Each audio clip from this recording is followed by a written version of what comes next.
কেমন আছেন sir?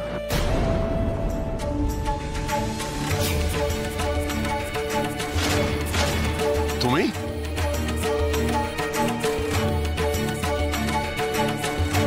Actually আমি এখানে রোজই আসি কাজে। অ্যাকচুয়ালি আমি জানি না আমি অ্যালাউড কিনা, কিন্তু একটা রিকোয়েস্ট করতে পারি? নো, পারো না। You are not allowed. তোমার কোনো প্রশ্নের উত্তর যেমন আমি দেবো না, আমি তোমার কোনো রিকোয়েস্টও রাখবো না। তোমার মনে নেই তোমার সঙ্গে দেখা করতে যাওয়ার পথেই তো আমার একমাত্র নাতনিটা, সেদিন তো তুমি ওর পাশে দাঁড়াতে পারোনি, ওকে বাঁচাতে পারোনি। তো রাজের কোন মুখে এসেছো আমার?